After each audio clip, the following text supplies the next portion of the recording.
Hello student, आप लोग का फिर से स्वागत है आपके अपने चैनल वाणिज्य शिक्षण में। आज मैं आप लोगों को समन्वय कोऑर्डिनेशन के बारे में बताऊंगी, जो कि आप लोगों के चैप्टर का आगे का पॉइंट है।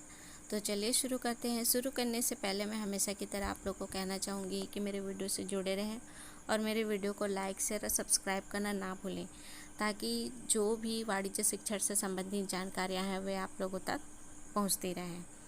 चलिए शुरू करते हैं। समन्वय कोऑर्डिनेशन किसी भी उपक्रम या संगठन की सफलता या नियमित संचालन के लिए यह आवश्यक है कि उसके समस्त विभागों में आवश्यक तालमेल बना रहे। विरोधी विचारधारा दिनों दिन बढ़ती जा रही है, वहाँ समन्वय के बिना समग्र संगठन को जोड़ना व लक्ष्य प्राप्त करना टेढ़ी खीर होगी।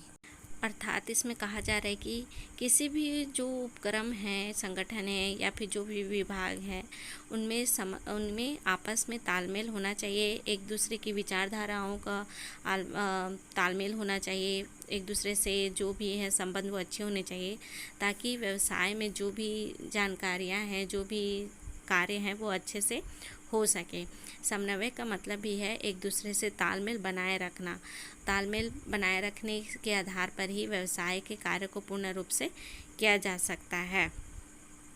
फिर है आपका हेवर्ड एवं जॉनसन ने अपनी पुस्तक में लिखा है, यह एक सिद्धांत है कि संसार के समस्त कार्य उसी समय सरलता एवं शीघ्रता से हल किए जा सकते हैं जबकि सभी व्यक्ति स्वैच्छिक सहयोग प्रदान करेंगे। ये भी कह रहे हैं कि हेवर्ड एवं जॉनसन ने अपनी पुस्तक में लिखा है कि यह सैद्धांतिक कार्य है और यह कार्य तभी सरल एवं शीघ्र होगा जब वे व्यक्ति जो व्यवसाय से संबंधित है वे अपनी स्वैच्छिक स्वयं की इच्छा से सहयोग प्रदान करेंगे, तभी यह समन्वय का कार्य पूर्ण किया जाएगा।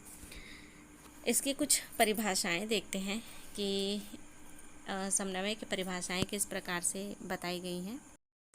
समन्वय की कुछ परिभाषाएं हेनरी फेयोल के अनुसार किसी प्रतिष्ठान के कार्य संचालन को सुविधाजनक एवं सफल बनाने के लिए उसकी समस्त क्रियाओं में सामंजस्य स्थापित करना ही समन्वय है। इनका भी मानना है कि जो भी कार्य है उसके कार्य को सही तरीके से संचालन करने के लिए, सुविधा प्राप्त करने के लिए उन दोनों के बीच में सामंजस्य का स्थापित होना, सामंजस्य का होना बहुत ही आवश्यक है, तभी समन्वय का कार्य पूर्ण माना जाएगा। मुने एवं रेले के अनुसार किसी सामान्य उद्देश्य की पूर्ति हेतु की जाने वाली क्रियाओं में एकता बनाए रखने के लिए सामूहिक प्रयासों की सुव्यवस्था को समन्वय कहते हैं। इनका भी एकता के रूप में समन्वय का कार्य को पूर्ण करना माना गया है। समन्वय के लक्षण समन्वय की परिभाषाओं और उसके कार्य के आधार पर समन्वय के निम्न लक्षण होते हैं। तो चलिए आइए देखते हैं ये लक्षण और इनकी विशेषताएं क्या हैं, जो समन्वय के विशेषताएं या लक्षण भी कह सकते हैं, उसके रूप को पूर्ण रूप से समझा सकता है। तो देखते हैं। पहला, यह प्रबंध का कार्य मात्र नहीं अपितु सार भी है। इसे सिर्फ कार्य नहीं, उसका सार, उसका आधार माना गया है। किसे? समन्वय के कार्य को। यह एक सतत प्रक्रिया है, यह निरंतर चलने वाली सतत प्रक्रिया मानी गई है। ये तीसरा, पूर्व निर्धारित लक्षणों की प्राप्ति के लिए किया जाता है। इसमें जो भी पूर्व निर्धारित कार्य रहते हैं या कोई सभी बात रहती है विभागों में या फिर आपस में, वो पूर्व निर्धारित होती हैं और इनके जो लक्षणों की प्राप्ति के लिए यह कार्य किया जाता है। फिर है आपका चौथा, समन्वय का कार्य उच्च अधिकारियों द्वारा किया जाता है। समन्वय का कार्य उच्च अधिकारियों द्वारा किया जाता है कि किस प्रकार से दो विभागों के बीच और किस आधार पे तालमेल अच्छी प्रकार से हो, तभी यह समन्वय का कार्य पूर्ण होगा। फिर है पांचवा आपका, समन्वय का उद्देश्य व्यक्तियों के कार्यों में एकरूपता व सामंजस्य लाना है। समन्वय का कार्य में क्या है? व्यक्तियों के बीच में एकरूपता और आपस में सामंजस्य लाना ही इसका उद्देश्य है, इसकी विशेषता है। छठवा है आपका, यह सहकारिता से अलग है।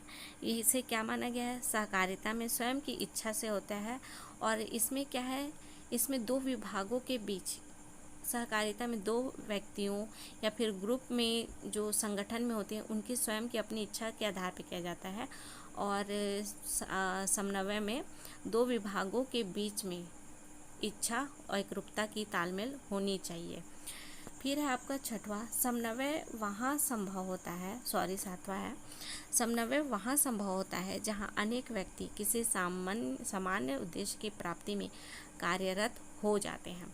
इसमें ये बताया जा रहा है कि अनेक व्यक्ति किसी सामान्य उद्देश्य की प्राप्ति में, मतलब अनेक मतलब बहुत सारे व्यक्ति जो होते हैं वो क्या होते हैं, अपने स्वयं की इच्छा से, और मतलब दो ग्रुप में विभागों के अंतर अपने जो कार्य होते हैं उनको सही तरीके से करने के लिए व्यक्ति किसी सामान्य उद्देश्य की प्राप्ति में कार्यरत हो जाते हैं। ये समन्वय के क्या थे, विशेषताएं थी।